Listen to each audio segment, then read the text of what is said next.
오늘 주일에 우리에게 주실 하나님의 말씀 마가복음 10장 41절에서 45절까지의 말씀입니다.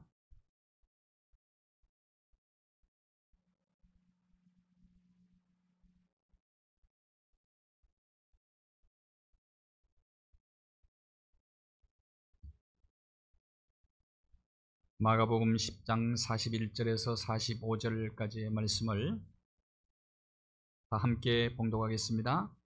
열 제자가 듣고 야고보와 요한에게 대하여 화를 내거늘 예수께서 불러다가 이르시되 이방인의 집권자들이 그들을 임의로 주관하고 그 고관들이 그들에게 권세를 부리는 줄을 너희가 알거니와 너희 중에는 그렇지 않을지니 너희 중에 누구든지 크고자 하는 자는 너희를 섬기는 자가 되고 너희 중에 누구든지 으뜸이 되고자 하는 자는 모든 사람의 종이 되어야 하리라. 인자가 온 것은 섬김을 받으려 함이 아니라 도리어 섬기려 하고 자기 목숨을 많은 사람의 대속물로 주려 함이니라.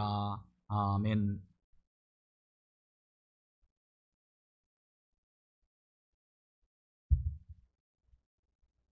부산에 있는 어느 택시 기사 이야기입니다. 이분은 신앙생활을 잘하는 집사님이었습니다. 어느 날 택시에 손님이 지갑과 핸드폰을 두고 내렸습니다. 즉시로 경찰서에 가서 신고를 하고 경찰서에 맡겼습니다. 택시 기사분에게 시간은 돈 아닙니까? 그럼에도 불구하고 영업을 중단하고 경찰서에 맡겼는데 잠시 후에 경찰서에서 연락이 왔어요. 경찰서로 오라고. 그래서 갔더니 경찰과 지갑 주인 손님이 함께 있었습니다. 근데 우리 집사님을 보고 경찰이 이렇게 얘기하는 겁니다. 지갑에 50만 원이 들어있다고 그랬는데 당신이 50만 원을 빼고 20만 원만 남겨두었죠. 이렇게 얘기하는 겁니다. 기가 막힐 일이죠? 얼마나 억울한 일입니까?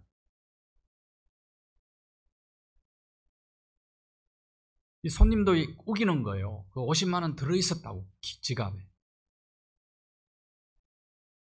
얼마나 속이 부글부글 끓어올랐겠어요.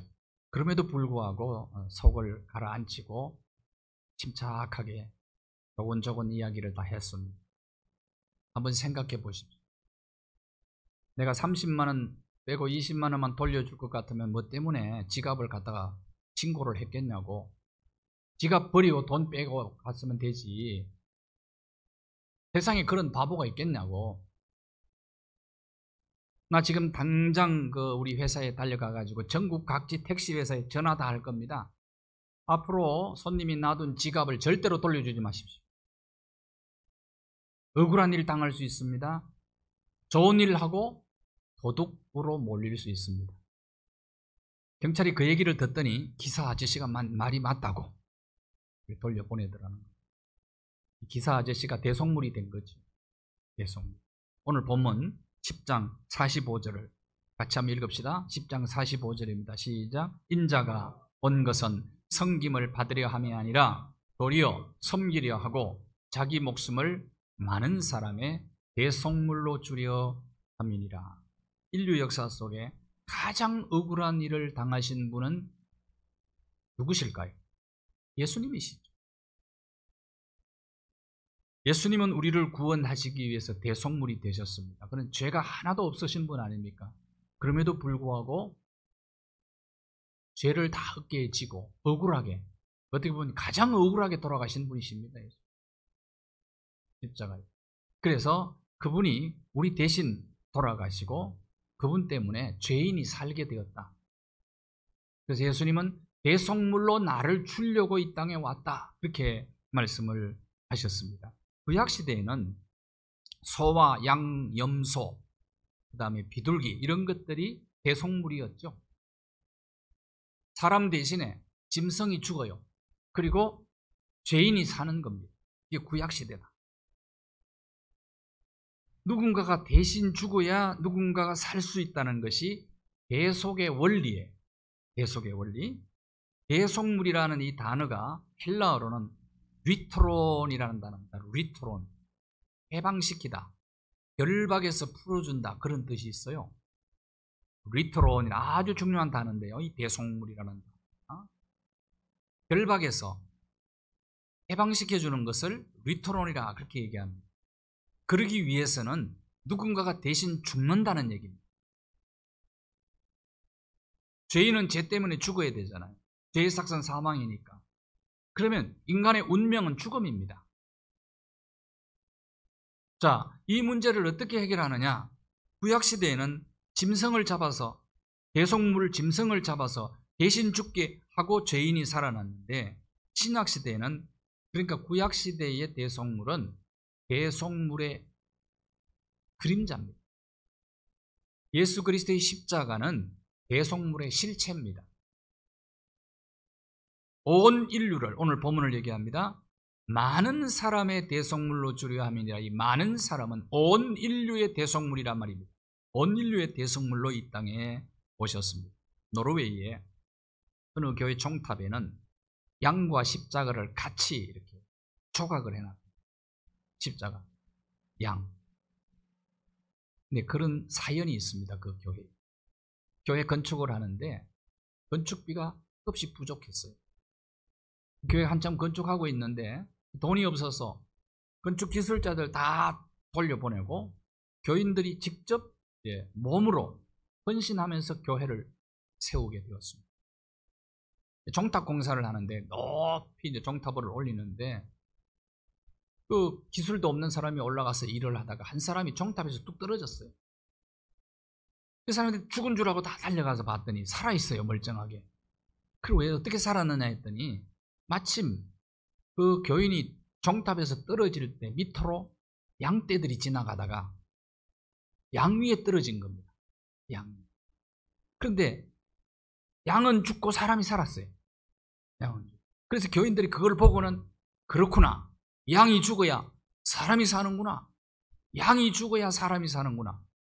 그래서 종탑에다가 십자가와 양을 조각을 해놓았다. 그런 겁니다. 자, 누군가가 대신 죽어야 누군가가 살 수 있다. 이 대속의 원리, 이게 기독교의 원리랍니다. 이제 중요한 핵심 원리라고 생각을 합니다. 예수님은 이 일 위해서 오셨다는 것입니다. 예수님이 오시기 700년 전에 이사야 선지자가 예수님이 뭐하러 오시느냐를 잘 소개하고 있어요. 그래서 이사야 53장 3절에서 5절까지입니다. 이사야 53장을 고난의 종, 고난의 종의 노래 그렇게 부르는데요. 예수님이 그렇게 오셨다는 겁니다. 와서 사람들에게 버림받고 멸시당하고 온갖 슬픔을 당하신 분이 예수. 그러면서 5절을 한번 보세요. 아주 중요한 요절인데요. 이사야 53장 5절 같이 읽을까요? 시작. 그가 찔림은 우리의 허물 때문이요 그가 상함은 우리의 죄악 때문이라. 그가 징계를 받음으로 우리는 평화를 누리고 그가 채찍에 맞음으로 우리가 나음을 입었도다. 신학자 캠벨 몰간이라는 사람은 이사야 53장은 예수님의 초상화다 그렇게 얘기했어요. 그리고 신학자 델리치는 이사야 53장은 골고다 십자가 현장이다. 존 칼빈은 그런 얘기를 했습니다. 예수님의 이사야 53장은 예수님의 이력서다. 그런 얘기를 했습니다. 그러니까 아주 중요한 장이죠. 이사야 53장. 예수님은 어떤 모습으로 이 세상에 오시느냐는 것. 예수님이 왜 오시느냐 되는 것. 그 예수님의 모습을 정확하게 그려놓은 것이 이사야 53장입니다. 그것도 700년 전의 말입니다. 700년 전에. 자, 세계 인구의 70%가 90%가 종교를 가지고 있어요. 근데 종교의 95% 이상이 제사를 드리거나 어떤 제의식을 행할 때에 다 피와 연관이 다 되어 있어요. 피와. 인도네시아 발리에 가면요, 안초와이 크리무라고 하는 그런 날이 지정이 되어 있습니다. 이 날은 각 집집마다 바로 정결케 하는 날이에요. 종교의식입니다. 힌두교가 90%가 넘지요. 인도네시아. 발리도요. 힌두 사원이 너무너무 많은데 2,000개가 넘습니다. 힌두 사원이, 그 좁은 발리가 2,000개가 넘으니까 뭐 사원이 얼마나 어마어마한 힌두교 사원들이 많이 있어요. 저도 발리에 아주 큰 힌두 사원에 갔다가 안경을 원숭이에게 빼앗긴 적이 있습니다. 원숭이가 내 안경을 채가 가버렸어요. 간신히 찾았는데 진짜 어마어마하더라고요. 굉장한 사원입니다. 근데 그 무슨 이 행사가 어떤 행사냐면요, 집안을 정결하게 하는 의식이에요. 종교의식인데, 닭을 2마리 잡아다가 이제 마당에 놓고 그 닭 다리 밑에다가 날카로운 칼을 달아요.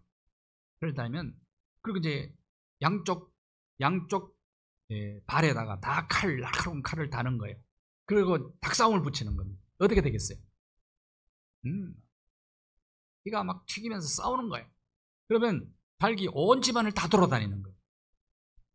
피로 물들지요, 집이. 그때 싸움을 중단시키고 그 닭을 정성껏 치료를 해준답니다. 왜? 내년에 또 써야 되니까. 응? 이게 종교의식이에요, 종교의식. 그러면 집안이 깨끗해진다고 생각하는 겁니다. 뿐만 아니라 1300년경에는 멕시코에서는 사람의 피를 가지고 정결의식을 행했습니다. 큰 토네이도 같은 해풍이 온다든지, 가뭄이 온다든지, 기근이 큰 재앙이 온다든지 이러면 국가의 죄를 씻는 예식이 있었어요. 그게 하면 흠없는 처녀를 찾아요. 그 처녀를 찾아서 제2기간 동안에 그 처녀가 원하는 모든 것을 다 들어줘요. 소원을 다 들어주고, 그 다음에 그 처녀의 몸에다가 화려하게 색깔을 다 칠하는 거예요. 색깔을 칠하고 피라미드 꼭대기에 올라 앉히고, 그 앉으면 제사장이 그 심장을 찔러요. 그러면 피가 쏟아져 나오면 그 피를 받아가지고 피라미드 위에서 아래로 쫙 뿌리는 거예요. 그러면 국가의 죄가 해결이 된다는 거예요. 국가의 죄 때문에 이런 나라에 재앙이 왔으니까 사람들은 그렇게 믿고 그렇게 생각하며 제2 행사로 치르는 겁니다. 그러니까 그건 사람의 피를 합니다. 발리에서는 닭이 속죄물이고,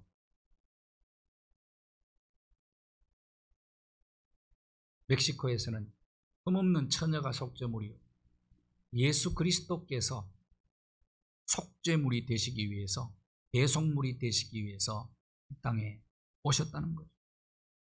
온 인류의 죄를 대신 짊어지시고 십자가에 달려 돌아가시, 죄인이 죽어야 되는데 죄인 대신 돌아가시고 죄인을 살리셨다. 이 일을 위해서 예수님이 이 땅에 오셨다는 것입니다.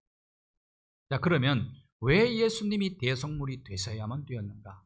이사야 55장, 53장 5절이 우리에게 해답을 주고 있습니다. 왜 예수님은 대속물로 오셔야만 되셨느냐? 우리의 허물 때문입니다. 그가 찔림은 우리의 허물 때문. 같이 한번 해봅시다. 그가 찔림은 우리의 허물 때문이요. 네, 우리의 허물 때문. 허물이 뭐냐 하면 모르고 짓는 죄를 허물이라고. 모르고 짓는. 우리가 모르고 지은 죄를 짊어지고 십자가에 달려 돌아가신 것입니다. 사람은 알고 짓는 죄보다도 모르고 짓는 죄가 훨씬 더 많을 수 있어요.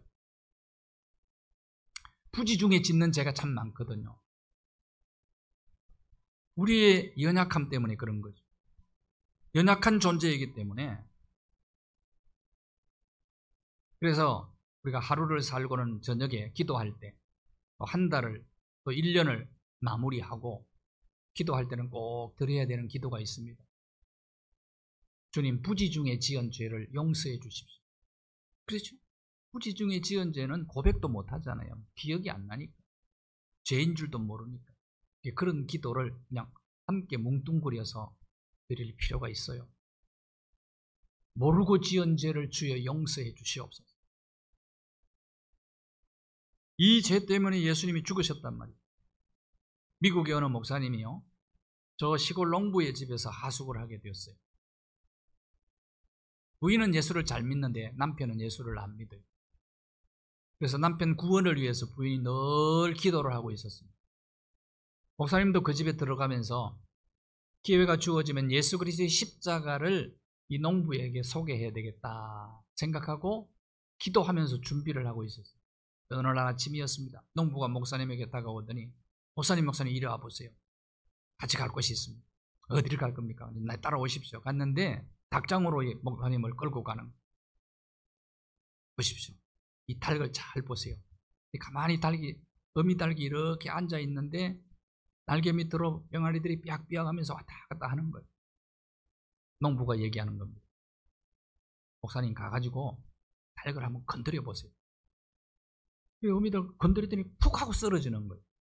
농부가 이렇게 얘기합니다. 목사님, 어젯밤에 욕제비가 와가지고 이 어미닭 머리에서 피를 다 빨았어. 온몸에 피를 다 빨아먹었어요. 근데 이 어미닭은 새끼를 보호하기 위해서 움직이지 않고 그대로 자기는 죽고 새끼를 살린 겁니다. 목사님이 그 때를 놓치지 않고, 형제요, 2000년 전에 예수 그리스도께서 이 땅에 오셨습니다. 예수님은 얼마든지 십자가를 피할 수 있는 능력이 있으셨습니다. 원수를 물리칠 수 있는 능력이 있었습니다. 그리고 그분은 십자가에서 뛰어내려와서 손을 툴툴 털면서 이놈들 맛 좀 볼래, 얼마든지 원수 갚을 수도 있었습니다. 그럼에도 불구하고 그분은 끝까지 견뎠습니다. 그분이 온갖 수치를 다 당하면서도 견뎠습니다. 그 이유는 죄인을 살리기 위함입니다. 그 자리에서 농부가 예수 그리스도를 구세주로 영접했다고 합니다. 우리의 허물 때문에 예수님은 대속물이 되셨습니다. 그 다음에 왜 예수님은 대속물이 되셔야만 했는가? 대속물로 오셔야만 했는가? 두 번째 이유가 있습니다. 53장 5절을 보십시오. 다시. 그가 상함은 우리의 죄악 때문이라. 우리의 죄악 때문이다. 허물은요, 어떤 죄라고요? 모르고 지은 죄.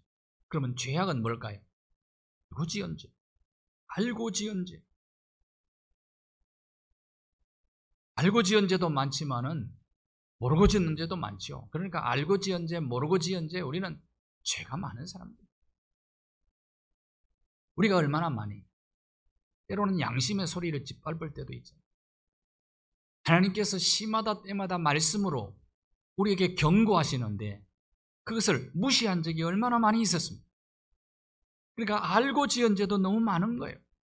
이 죄 때문에 예수님이 대속물이 되셨습니다. 그가 상함은 우리의 죄악 때문이라. 그래서 예수님이 온몸이 다 상했잖아요. 그가 상함, 온몸이 상처투성이었다. 머리끝부터 발끝까지 몇 시간 동안 예수님이 끌려다니면서 매를 맞으셨다. 학자들은 얘기합니다. 예수님이 가슴과 등짝 살은 국수 가닥처럼 너덜너덜해져. 심지어는 가슴팍은 매를 맞은 살이 다 찢겨져 나가고 예수님의 심장이 훤히 드러나 보였다 라고 할 만큼 예수님은 몸이 다 상했어요. 우리의 죄악 때문에 예수님은 고난을 당하셨다.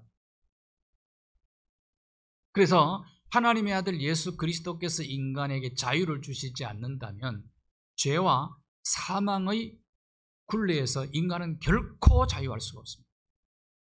인간은 죄와 사망에서 해방될 힘이 전혀 없는 존재예요.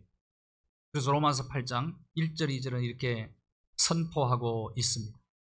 사도 바울이 죄 때문에 얼마나 고민을 많이 했습니다. 로마서 7장을 보면 바울이 그런 고백을 하잖아요. 오호라 나는 곤고한 사람이로다. 이 사망의 몸에서 누가 나를 건져줄 수 있겠느냐. 도무지 인간의 힘으로는 아까 말씀드린 위토론이 안 된다는 거예요. 결박에서 풀려질 수가 없다는 거예요. 해방될 수가 없다는 거예요. 바울이 발견한 위대한 복음입니다. 바로 8장 1절과 2절 같이 읽을까요? 시작. 그러므로 이제 그리스도 예수 안에 있는 자에게는 결코 정죄함이 없나니 이는 그리스도 예수 안에 있는 생명의 성령의 법이 죄와 사망의 법에서 너를 해방하였느니라. 대속물 대신 예수 그리스도 그분이 우리를 해방시켜 주셨다. 무죄선언입니다. 무죄선언. 죄인에게 가장 기쁜 소식이 뭡니까? 무죄선언 아니겠어요? 무죄선언 석방이야. 석방. 예수님이 대속물이 되셨기 때문에 이것이 가능하게 되었다는 거예요. 가능. 인간이 스스로 자유하다고 합니다만은 인간은 자유를 얻을 능력이 없어요. 근본적으로 죄와 사망의 노예가 된 것입니다. 그래서 인간이 가장 두려워하는 것이 있어요. 그것은 죽음에 대한 두려움. 죽음에 대한 평생 죽음의 두려움의 종로로 다가가는 거예요. 여기서 누가 나를 해방시켜 주겠느냐 그 말이에요. C.S. 루이스가 이런 얘기를 했어요. C.S. 루이스. 피조물이 참 교만한 거예요. 자꾸 1인자가 되려고 1인자 어디를 가든지 사람들. 스포트라이트를 받기를 원하는 게 인간 아닙니다. 하나님과 같이 되려고 한다니까 인간이. 그게 불신앙적 교만입니다. C.S. 루이스가 이걸 지적한 거예요. 피조물의 본분을 망각할 때가 많다는 거예요. 사람들이. 아주 교만해지는 거예요. 이것이 타락의 원인이고 유일한 죄다. 아담과 하와의 죄를 얘기하는 거예요. 근데 그 죄가 원죄라고 그래요. 그 죄가 저와 여러분 속에도 도사리고 따리를 털고 도사리고 있다는 거 아십니까? 조금 하면 교만해지기 쉽다니까요.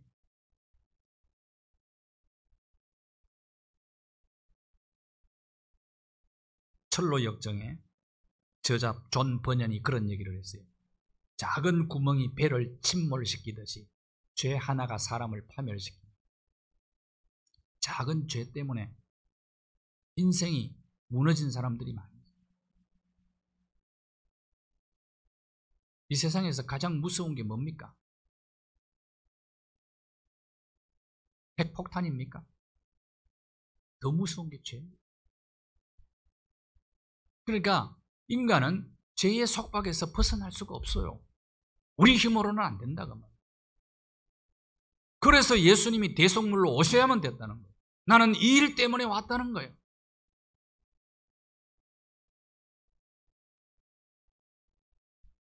예레미야 2장 9절을 보십시오. 죄가 얼마나 무서운지 하나님 너무나 잘 알기 때문에 하나님께서 내가 싸우겠다는, 누구와 싸우겠다는, 내가 내 백성과 싸우겠다고 말한 겁니다. 너희 자손들과도 싸우겠다. 하나님이 왜 당신의 백성들과 싸우겠다고 말한 겁니까? 이스라엘은 택한 백성 아닙니까? 성민 아닙니까? 성민이 죄 때문에 파멸되는 거 하나님 못 보시겠다는 거예요.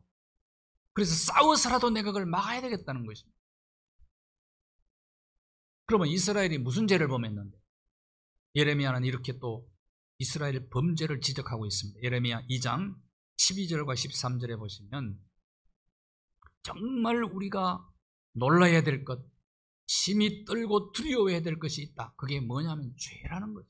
죄. 현대인들은 이 말을 싫어합니다.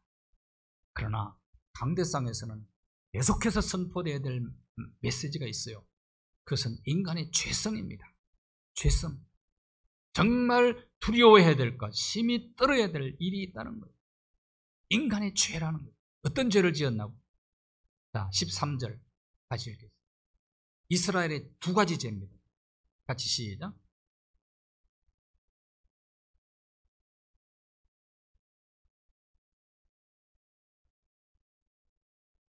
그것은 그 물을 가두지 못할 터진 웅덩이들이라. 두 가지 죄를 보여요. 첫째가 뭡니까? 생수의 근원 되신 하나님을 버린 것. 생수의 근원 되시는 하나님을 버린 것. 이스라엘이 하나님을 경외하지 않고 우상 숭배를 계속해서 합니다. 북쪽의 왕이요 19명이에요. 북쪽 이스라엘의 왕이. 여로보암 때부터 우상 숭배를 계속해서 마지막 호세아, 마지막 망할 때까지 계속 우상 숭배. 하나님을, 생수의 근원인 하나님을 버리고 결국은 아수르에 의해서 완전히 망하고 나라 사라져버리고 맙니다. 고질적 병, 남쪽 유다도 그걸 또 본받아가지고 북쪽 왕들을 본받아가지고 또 우상숭배를 계속 생수의 근원이신 하나님을 버린 거예요. 그 다음에 두 번째 제가 뭐라고요? 스스로 웅덩이를 팠는데 터진 웅덩이를 팠. 이스라엘이 어려움을 당할 때 생수의 근원이신 하나님을 의지하지 않았어요. 누구를 의지했느냐면 애굽, 아수르, 바벨론을 의지하고 도와달라고 구원을 요청을 합니다. 이것이 죄라는 거예요.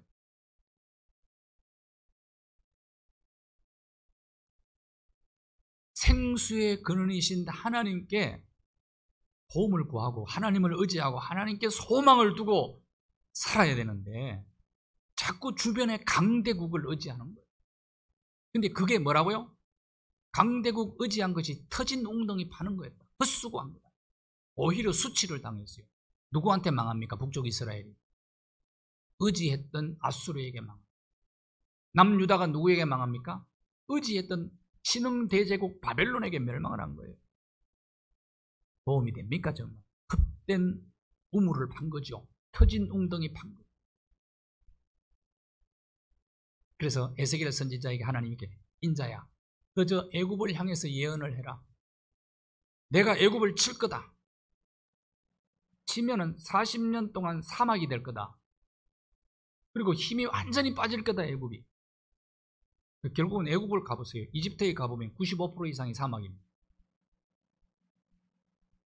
지금 이집트가 약한 나라잖아요. 왜 그렇게 했느냐? 성경은 분명히 에스겔을 통해서 얘기했어요. 이스라엘이 의지하는 애굽의 힘을 빼야 안 의지할 것 아니냐 이 말이에요. 힘을 빼버렸다. 터진 웅덩이 파지 말라는 거예요.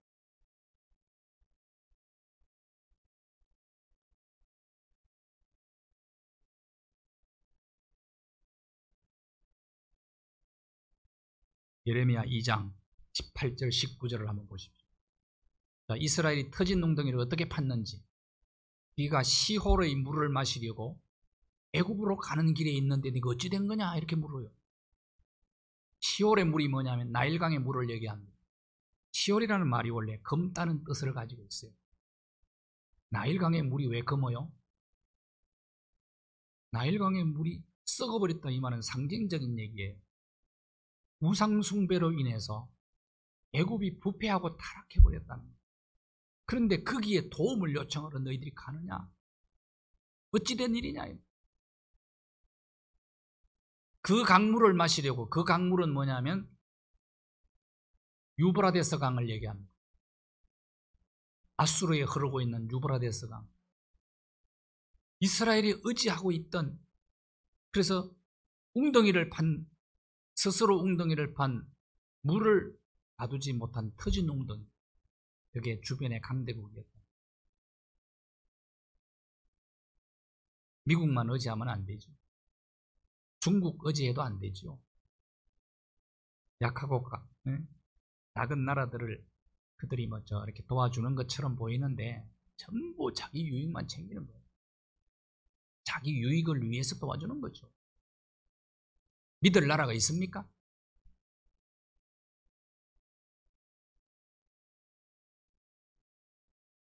오히려 의지하고 도움을 구했던 애굽 때문에, 아수르 때문에, 바벨론 때문에 어려움을 당했단 말이에요. 자, 19절을 한번 읽어봅시다. 방법이 있어요. 그럼 어떻게 해야 되느냐? 자, 같이 시작. 내 악이 너를 징계하겠고 내 반역이 너를 책망할 것이라.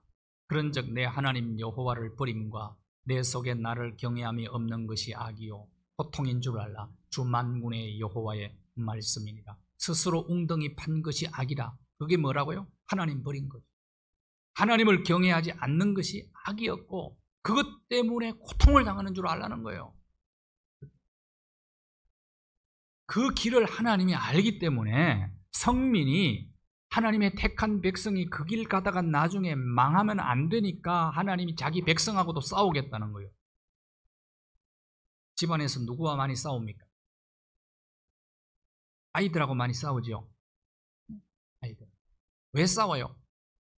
잘못된 버릇과 습관 기르면 안 되니까 싸우는 것 아닙니까? 그 습관과 버릇이 길들여지면 나중에 아이들의 운명이 어떻게 될 것인가 알기 때문에 싸우는 거예요. 오늘 아침에도 어떤 집사님 이 설교 듣고 나가면서 목사님 울면서 눈물을 흘리면서 아이들하고 너무 많이 싸운다. 왜 아이들 얘기만 나오면 눈물이 나오냐고 그러면서 갔어요. 하나님이 당신의 백성과 싸워서라도 막아보시겠다는 거예요. 이 길 걸으면 안 되니까 말이에요.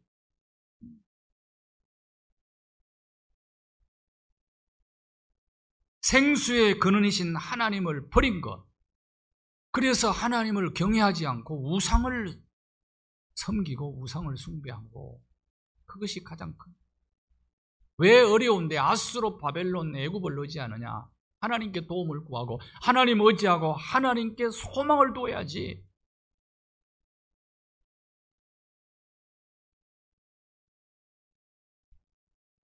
요한복음 4장 14절과 15절을 보시면 예수님께서 사마리아 수가성 우물가에 가세요. 그때 한 여인을 만납니다. 물 좀 달라고 그러죠. 어떻게 사마리아 여인이 유대인 남자에게 물을 줄 수 있냐고. 또 유대인 남자가 이상하다, 이런 유대인이 없는데 어떻게 천한 사마리아 사람들에게 물을 달라고 하는가. 그때 예수님께서 그렇게 말씀하세요. 내가 주는 물을 먹으면 영원히 목마르지 않는다. 그랬더니 이 여인이 그 물을 내게 주서 마시게 좀 해달라고. 나는 이 우물가에 내 마음대로 못 옵니다. 사람들이 있을 때는 나를 손가락질하기 때문에 나 우물가에도 마음대로 못 옵니다. 그러니까 아무도 없는 때에 나 혼자 왔습니다. 다시는 이 우물 기르러 오고 싶지 않아요. 영원히 목마르지 않는 물을 내게 좀 달라요. 그랬는데 예수님께서 엉뚱한 대답을 하시죠. 네 남편이 있냐고. 남편이 있냐. 그랬더니 나 남편 없다고 그러죠. 그러니까 네 말이 옳다. 원래는 5이 있었는데 지금 사는 6번째 남자는 내 남편 아닙니다. 학자들이 여러 가지 해석을 합니다만은 이 여인의 운명이 참 기구하죠. 5번 결혼했다가 실패한 여인일 수도 있고, 지금 사는 남자도 내 남편이 아닌 사람이에요. 스스로 터진 웅덩이를 얼마나 많이 팠어요. 여기에 행복이 있나고 기웃거리면서 지금 같이 사는 남자가 6번째 남자라 터진 웅덩이를 계속 파고 있는 거다. 근데 그가 생수의 근원이신 예수님으로부터 생수를 공급받고 난 다음에 그가 당신은 그리스도라고 고백을 합니다. 요한복음 4장 29절에 당신이 그리스도입니다. 동네 사람들에게 그리스도를 전하는 사람으로 바뀌어요. 터진 웅덩이만 파다가 정말 생수의 근원이신 예수 그리스도께로부터 생수의 은혜를 공급받고 그것을 경험하고 난 다음에는 예수 그리스도를 전하는 사명자의 길을 그는 걸어가게 됩니다.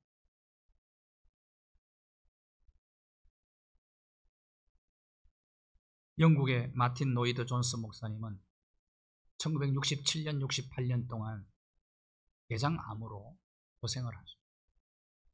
마지막에 웨스트민스터 사원교회에서 그는 설교를 해요. 요한복음 4장을 가지고 56번 설교를 했다. 56. 암과 투병하면서 마지막으로 로이드 존슨 목사님이 전했던 메시지의 핵심은 바로 생수였어요. 생수의 근원이신 예수 그리스도, 그분에게 생수의 은혜를 공급받는 것이 인생에게 가장 중요한 일이다. 가장 중요한 일. 터진 웅덩이 우리 얼마나 많이 팝니까? 지식, 지혜, 경험. 새벽부터 저녁 밤늦게까지 수고에 떡을 먹고 땀을 흘리고 이리 뛰고 저리 뛰고, 그런데 터진 웅덩이들이 얼마나 많습니까? 시홀의 물에 불과할 뿐입니다. 어떻게 보면 생수의 근원이신 하나님을 경외하고 하나님을 소망하고 하나님을 의지하고 사는 사람은 영원히 목마르지 않는 삶을 살게 된다는 거예요. 생수의 근원이신 예수 그리스도로부터 생수의 은혜를 받아야 기뻐하며 감사하며 즐거워하며 찬양하며 행복한 인생을 살 수가 있다는 것입니다. 이것이 인생 문제의 해답이라는 거예요. 인생. 이 일 위해서 내가 왔다는 거예요.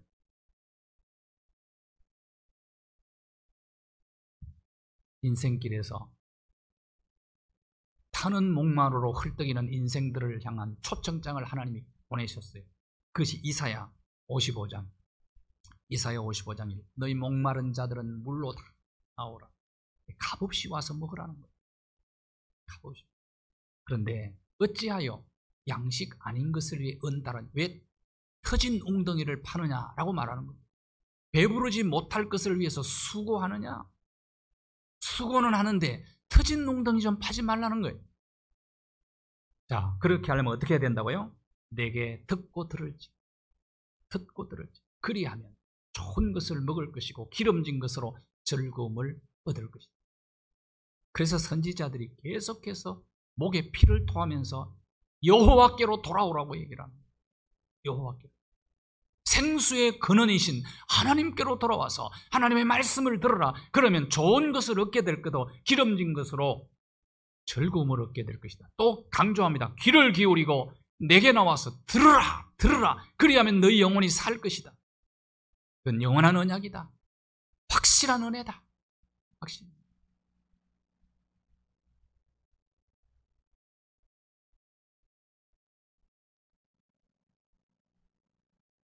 우리는 귀를 기울여 하나님의 말씀을 들어야 됩니다. 생수의 근원이신 그분의 말씀 듣고 순종하면 우리의 영혼이 삽니다. 좋은 것을 얻게 됩니다. 기름진 것으로 즐거움을 누리게 됩니다. 그럴 때 그 배에서 생수의 강이 흘러나오게 됩니다. 자, 요한복음 7장 38절 말씀을 같이 읽겠습니다. 시작. 나를 믿는 자는 성경에 이런 가지 그 배에서 생수의 강이 흘러 넘치리라. 이번 성탄절에 저와 여러분의 심령에 생수의 강이 흘러 넘치게 되기를 바랍니다. 이것 때문에 예수님이 오셨다는 거예요.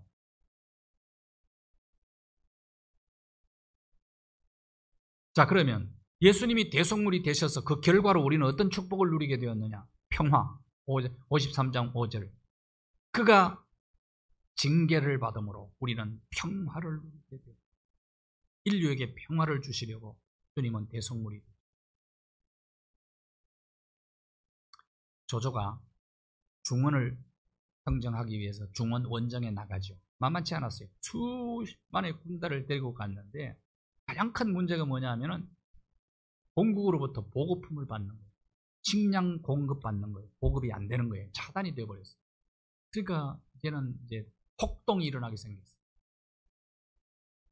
근데 조조가 병참대장에게 명령을 내립니다. 대폭 줄이라는 거예요. 공급 양을 대폭 줄이라. 이제는 더 폭발하게 생겼어. 그래 병참 참모를 죽입니다. 조조가.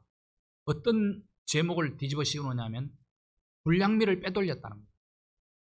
죄를 뒤집어 씌워가지고 그를 죽여요. 그러니까 폭동이 잦아들었어. 적게 줘도 폭동이 안 일어나는 거예요. 그러니까 평화가 온 겁니다. 조조가요. 병참 참모가 대속물이 되었기 때문에, 그래서 평화를 가져왔기 때문에 그가 죽은 후에 가족들을 극진히 보살피고 크게 보상을 해줘요. 예수님이 대속물이 되었는데 예수님을 하나님께서 어떻게 보상해줘요? 모든 이름 위에 뛰어난 이름을 주죠. 그분 때문에 평화를 얻게 되니까. 에베소 2장 14절 15절. 예수님은 우리의 평화라, 화평이시라. 우리에게 화평을 주신 분입니다. 이번 성탄절에는 저와 여러분의 심령에 하늘의 평화가 넘쳐나게 되기를 축복합니다. 그 다음에 마지막 축복이 또 하나 있어요. 그게 바로 치료입니다. 치료. 힐링이라고. 이사야 53장 5절에 계속해서 말이죠. 그가 채찍에 맞음으로 나음을 입었도다. 예수님이 몇 시간 동안 끌려다니면서 채찍에 맞으셨다. 그럼 왜 그렇게 맞으셨느냐? 머리끝부터 발바닥까지 성한 곳이 없을 만큼 맞았단 말이에요. 우리를 치료하기 위해서 예수님은 고난을 자초하셨습니다. 마태복음 8장 17절에 마태는 이사야 53장을 그대로 인용을 하죠. 같이 읽을까요? 마태복음 8장 17절 시작. 이는 선지자 이사야를 통하여 하신 말씀에 우리의 연약한 것을 친히 담당하시고 병을 짊어지셨도다 함을 이루려 하심이리라. 예수님이 그렇게 매를 맞으심으로 우리가 영육간에 치료받게 된 것입니다. 이번 성탄절에, 이번 대림절에는 우리 모두 예수 그리스도로 말미암아, 대속물 되신 예수 그리스도로 말미암아 우리의 심령에 생수의 강이 흘러넘치고 치료의 역사도 나타나게 되기를 바랍니다.